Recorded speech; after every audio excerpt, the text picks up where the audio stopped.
नमस्कार, स्वागत है आप सभी का 10 का दस्तावेज में। मैं हूं आपके साथ अनु सिंह और खबरों की शुरुआत करेंगे उत्तराखंड की बेटी अंकिता भंडारी को न्याय दिलाने से, जिसके लिए पूर्व मुख्यमंत्री हरीश रावत का जो इशारा है वो साफ है। कड़ाके की ठंड में भी हरीश रावत इंसाफ के लिए धरने पर बैठे हुए हैं। इंसाफ की मांग को लेकर गांधी पार्क में धरना दिया जा रहा है। इतना ही नहीं, हरीश रावत के धरने में राजनीतिक दलों समेत सामाजिक ट्रेड यूनियन के लोग भी शामिल हुए हैं। पूर्व सीएम हरीश रावत का धरना कल दोपहर 12 बजे तक चलेगा। ये बड़ी खबर आपको दे रहे हैं, जहां उनका धरना जारी है। कड़ाके की ठंड में भी हरीश रावत अपनी मांग को लेकर बैठे हैं। सीबीआई जांच की वे मांग कर रहे हैं। एक बार फिर से सीबीआई जांच की मांग को दोहराया है। उत्तराखंड की बेटी अंकिता भंडारी को न्याय दिलाने के लिए पूर्व मुख्यमंत्री हरीश रावत का ये धरना चल रहा है। और इस धरना स्थल से सीधा जुड़ चुके हैं हमारे साथ उत्तराखंड के ब्यूरो चीफ अजीत सिंह राठी जी। अजीत जी, ये शायद अपने आप में अलग तरह की मांग और उसका जो एक तरीका है वो भी बिल्कुल जुदा है। कड़ाके की ठंड है, बर्फबारी पहाड़ों पर हो रही है और वहां पूर्व मुख्यमंत्री इस मांग को लेकर बैठे हैं कि बेटी को न्याय मिलना चाहिए। सीबीआई की जांच की मांग वे कर रहे हैं। उनसे बात भी आप करेंगे, लाजमी है, लेकिन किस तरह से सबसे पहले आप देखते हैं उत्तराखंड के इतिहास में ये जो धरना है, इसे कैसे आप देखते हैं?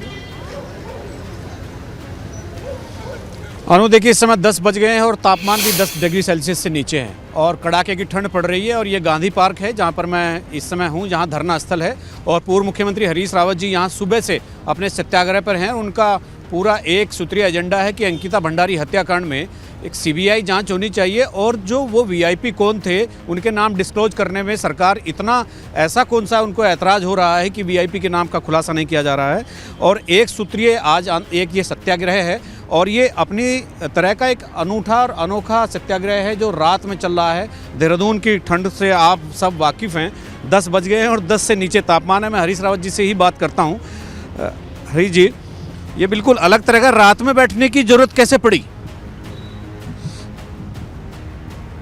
ये एक ऐसा प्रसंग है, अंकिता के बलिदान ने हम सबके सामने एक बड़ा भारी प्रश्न खड़ा कर दिया है कि मैं किस बात के लिए मरी। मैं नौकरी पर थी, मैंने रिजॉर्ट मालिक की इस बात को मानने से इनकार कर दिया कि किसी वीआईपी जो वहाँ आ रहा है उसको मुझे स्पेशल ट्रीटमेंट देना है। मैंने इनकार कर दिया और उसका परिणाम मुझको अपनी जान से हाथ धोना पड़ा। मुझको कहा गया कि एक वीआईपी आ रहा है, तो ये बात उसने अपने दोस्तों को कही, वो सबको मालूम है। लेकिन आज विधानसभा का जो बयान है सरकार का कुछ दिनों पहले, यदि उस पर विचार करते हैं तो उससे तो बचाव पक्ष को एक तर्क दे दिया है जिसका इस्तेमाल वो कोर्ट पे करेंगे। सरकार कह रही है कि वहाँ वीआईपी नहीं आया था। एक कक्ष का नाम ही वीआईपी कक्ष है रिजॉर्ट में, जहाँ जो भी ठहरता हो वीआईपी है। भैया, जो भी ठहरता है उनके नाम ही दे दो, फिर वो जाहिर कर दो। और नहीं तो उसने अपने दोस्त को कहा कि कल आ रहा है और पता चला है कि दूसरे दिन वो वीआईपी वहाँ गया। कुछ आप देखिए, आप विरोध प्रदर्शन, आंदोलन, सत्याग्रह आप हमेशा से करते रहे हैं। सरकार के लोग ये कह रहे हैं कि रात में बैठने की ऐसी क्या ज़रूरत है हरीश रावत जी को? उम्र भी हो चली है, ठंड बहुत है, 10 से नीचे तापमान इस समय है।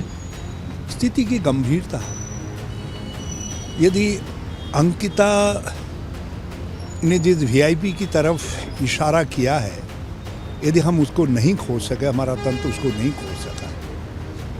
ये कोशिश थी उत्तराखंड को देह व्यापार में धकेलने की। यदि हमने उसके खिलाफ एक ज़बरदस्त लड़ाई नहीं लड़ी, अपना संकल्प नहीं दिखाया, सामूहिक संकल्प कि हम ऐसी स्थिति को स्वीकार नहीं करेंगे, तो दूर दूर जो रिजॉर्ट्स बने हुए हैं उनमें न जाने कहाँ किस तरीके की संस्कृति पनप जाएगी। लगता है कि सरकार दबाव में है इसलिए नाम नहीं खोल रही है या कुछ और वजह?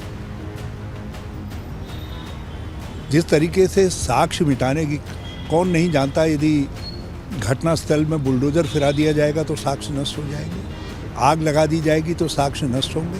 कौन नहीं जानता, यदि मृतक के शरीर को रिट्रीव करने में ज़्यादा विलम्ब होगा, साक्ष्य नष्ट होंगे। मोबाइल टेलीफोन आदि को यदि आप निकालेंगे नहीं, नहर से खोजेंगे नहीं, तो साक्ष्य नष्ट होंगे। सीसीटीवी कैमराज यदि तोड़े जाएंगे तो साक्ष्य नष्ट होंगे। आग लगेगी उस कंपाउंड के अगल बगल तो उससे साक्ष्य नष्ट होंगे। स्थितियाँ विलम्ब किया जाएगा केस के मामले में, गिरफ्तारी आदि में, उससे साक्ष्य नष्ट होंगे।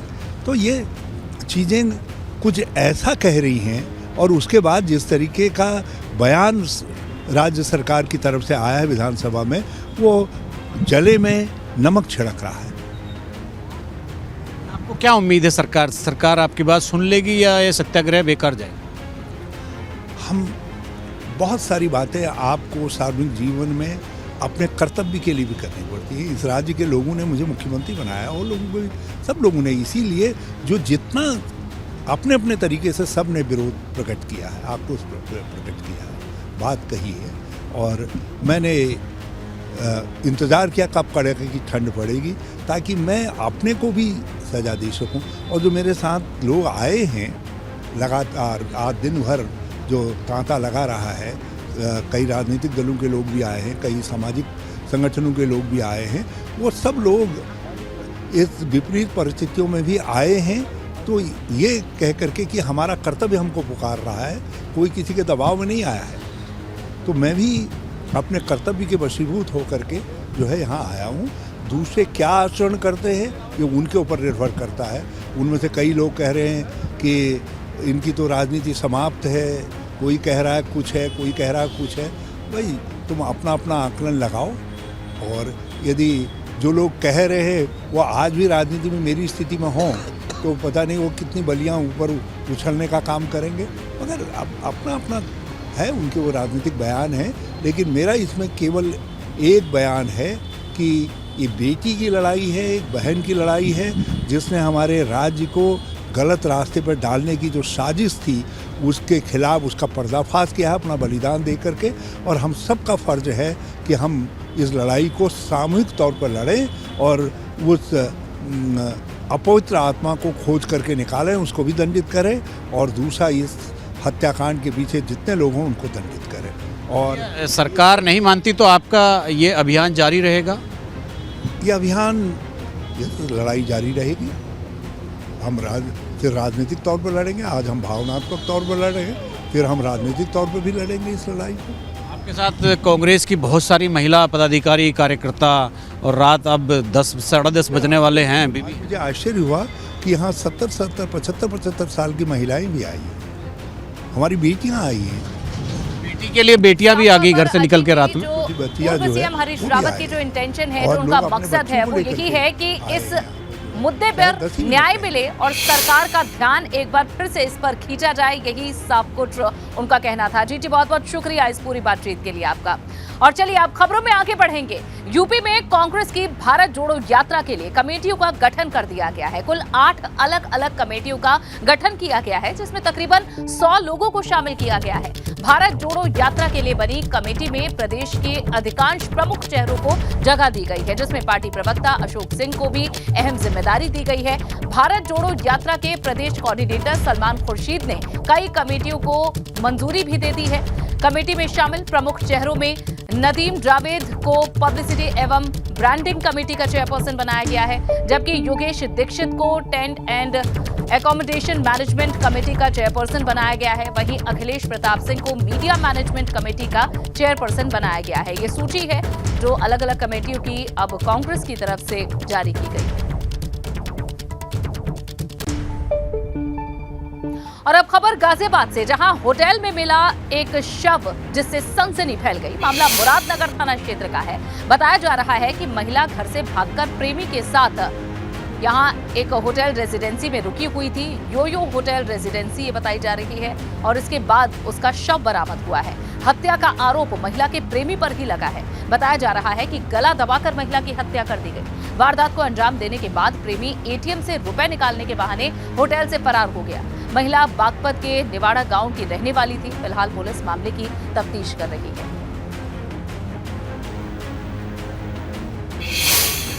दिनांक 26 दिसंबर को थाना मुरादनगर में दोपहर 1 बजे एक सूचना प्राप्त हुई, जिसमें यह अंकित किया गया था कि कल रात 8:30 बजे एक महिला और एक युवक मुरादनगर के एक होटल में उन्होंने चेक इन किया। आज सुबह वो लड़का ATM से पैसे निकालने के बहाने से चला गया और वापस आया ही नहीं। तभी सफाई कर्मचारी ने चेक किया तो उसमें उस महिला का शव मिला। पुलिस मौके पर पहुंच गई है और आगे की वैधिक कार्रवाई जारी है। बुलंदशहर जिला जेल को 5 स्टार रेटिंग से सम्मानित किया गया है। जी हां, जेल की रसोई में बनने वाले भोजन की गुणवत्ता, भंडारण और स्वच्छता को ध्यान में रखते हुए भारतीय खाद्य सुरक्षा और मानक प्राधिकरण ने 5 सितारा रेटिंग दी है। जेल अधीक्षक राजेंद्र कुमार जायसवाल ने बताया है कि FSSAI की टीम ने पहले जेल की रसोई घर का निरीक्षण किया था और उसी के आधार पर बुलंदशहर जेल को 5 स्टार रेटिंग दी गई है। आपको बता दें कि प्रदेश में फर्रुखाबाद जेल के बाद बुलंदशहर दूसरी जेल है जिसे ये टैग मिला है। देखिए, मैं आपको बता दूं कि मैंने अभी जुलाई में यहाँ पे जिला कारागार बुलंदशहर में अधीक्षक के रूप में इस कारागार पे ज्वाइन किया। उसके पश्चात से ही मैंने यहाँ पे खाने की, चाहे रॉ मटेरियल हो, चाहे पके हुए खाने की बात हो, चाहे बंदियों की शिक्षा की बात हो या बंदियों की हेल्थ की बात हो, बंदियों की इलाज की बात हो, उन सब पे मैंने विशेष रूप से फोकस किया। इस कारागार को FSSAI के माध्यम से भारत सरकार की संस्था है, गवर्नमेंट ऑफ इंडिया की, उसके माध्यम से 5 स्टार रेटिंग प्रदान की गई। या आप कह लीजिए आलू छीलने की मशीन है, इवन जो लोई बनती है वो पेड़ा कटर भी है, सब्जी काटने की मशीन है। जेल में बहुत अच्छी खेती होती है, टोटल ऑर्गेनिक खेती यहाँ पे की जा रही है, उस सब्जी का उपयोग बंदियों के लिए किया जा रहा है। मथुरा में CMO ऑफिस के बाहर आत्मदाह की कोशिश की गई। खुद पर ज्वलनशील पदार्थ डालकर आत्महत्या की कोशिश की गई, जहां पीड़ित ने गलत ऑपरेशन से पत्नी की मौत का आरोप लगाया है। मुख्य चिकित्सा अधिकारी पर डॉक्टर्स को बचाने का आरोप है। पीड़ित परिवार ने CMO ऑफिस में जमकर बवाल किया।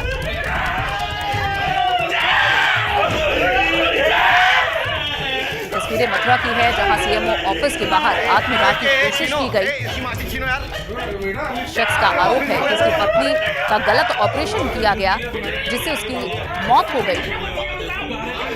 मुख्य चिकित्सा अधिकारी पर डॉक्टर्स को बचाने का आरोप लगाया है और इस मामले में न्याय न मिलने पर आत्मदाह की कोशिश की गई।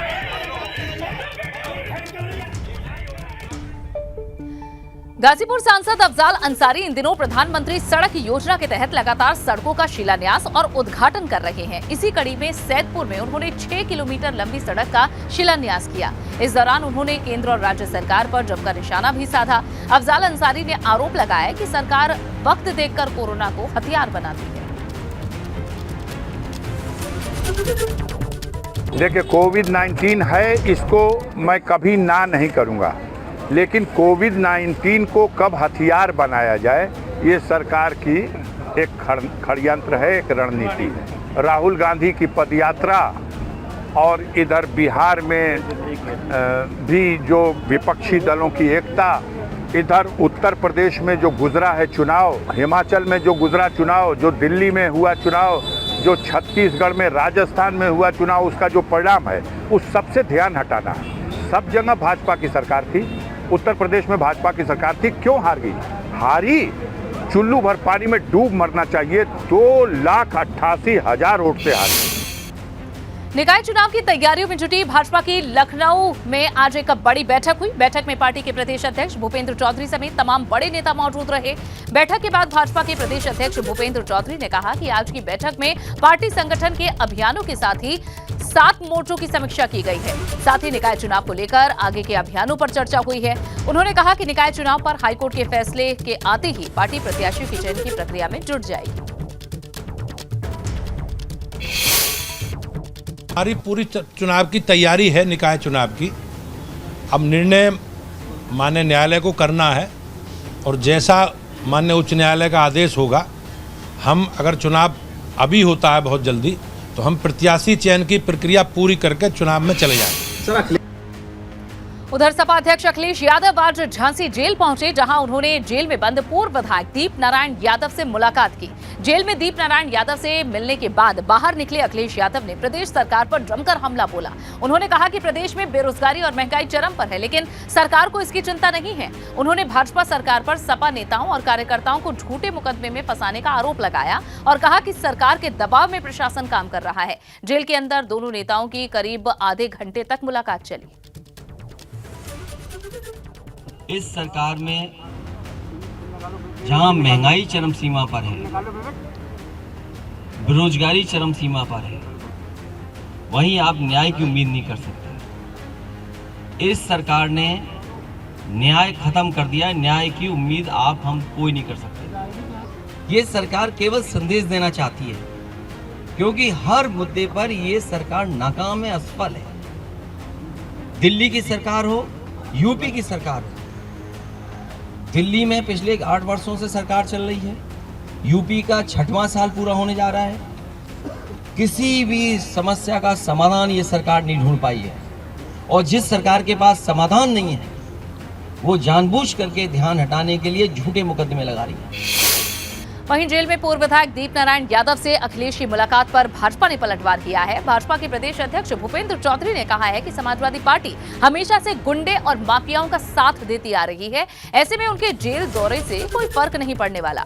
वहीं सहकारिता मंत्री जेपीएस राठौर ने कहा है कि अखिलेश यादव कितना दौरा कर लें, लेकिन अपराधियों पर सीएम योगी का बुलडोजर यूं ही चलता रहेगा। समाजवादी पार्टी के सरकारों के समय जिस प्रकार से अराजकता और पूरे प्रदेश को दंगा प्रदेश बना दिया गया था, और तत्कालीन सरकारें दंगाइयों के मुकदमे वापस लेने का, आतंकवादियों के मुकदमे वापस लेने का काम करती थी, तो मैं निश्चित रूप से कह सकता हूं कि समाजवादी पार्टी का समर्थन किन लोगों के साथ है वो पूरा प्रदेश और पूरा देश जानता है। अखिलेश जी और समाजवादी पार्टी सदैव इन लोगों ने अपराधियों माफियाओं का संरक्षण करने का ही काम किया है, लेकिन इधर माननीय योगी आदित्यनाथ जी लगातार बुलडोजर चला रहे हैं और बुलडोजर रुकेगा नहीं। अमरोहा से एक बड़ी खबर, जहां बदमाशों के हौसले बुलंद हैं। बदमाशों ने हथियार के बल पर व्यापारी से लूट की है। थाने से कुछ ही दूरी पर लूट की इस वारदात को अंजाम दिया गया। लाखों की नकदी और आभूषण लेकर बदमाश फरार हो गए। दुकान बंद करते समय 3 बदमाशों ने इस घटना को अंजाम दिया।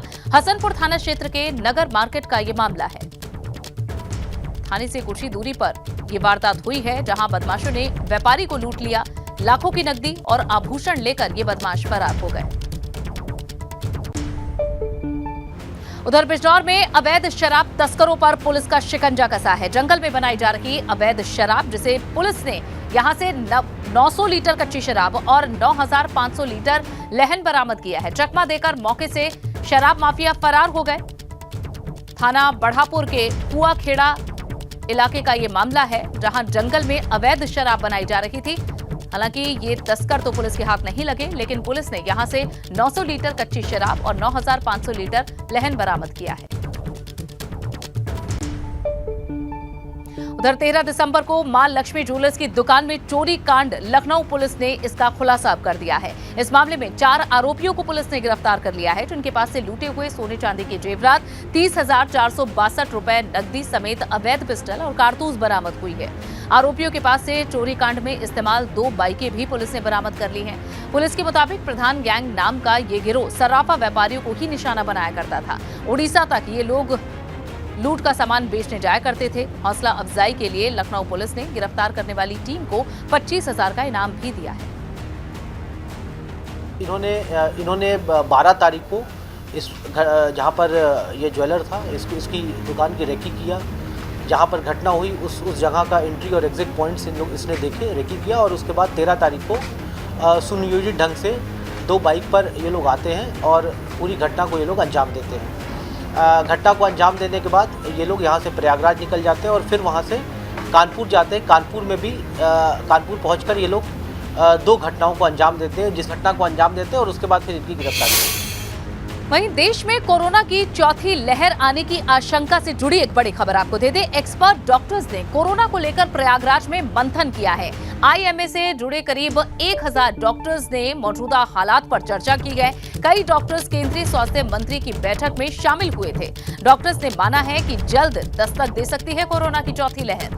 चौथी लहर का देश में नहीं कोई असर पड़ेगा, यहाँ देश पर इसका कोई असर नहीं पड़ेगा, ये डॉक्टर्स का कहना है। भारत में नहीं होंगे चीन जैसे हालात। 25 से 40 दिनों तक ये चौथी लहर के असर को देखा जा सकता है। विशेषज्ञों का ये कहना है चौथी लहर से देश के लोगों को डरने की जरूरत नहीं है, कोविड प्रोटोकॉल का पालन जरूरी है। कि भारत में हम लोगों को ये लगता है कि हमको पैनिक की आवश्यकता नहीं है, अलर्ट रहने की ज़रूरत है, क्योंकि ये BF7 वेरिएंट जो वहाँ पाया गया और उसके और वेरिएंट हिंदुस्तान में पहले से ही हैं और उनमें हिंदुस्तान में माइल्ड डिजीज़ हुआ और इसी के कारण इन्फेक्शन होने के कारण यहाँ पर हर्ड इम्यूनिटी भी डेवलप हो गई है। तो अगर ये वेरिएंट और कोई रूप अगर नहीं बदलता है तो यह माइल्ड डिजीज़ होगी और जो बहुत ज़्यादा इन्फेक्शस भी शायद नहीं होगा। साफ तौर पर पैनिक होने की जरूरत नहीं है, बल्कि सावधानी बरतने की जरूरत है। और चलिए इसी के साथ 10 का दस्तावेज में फिलहाल के लिए बस इतना ही।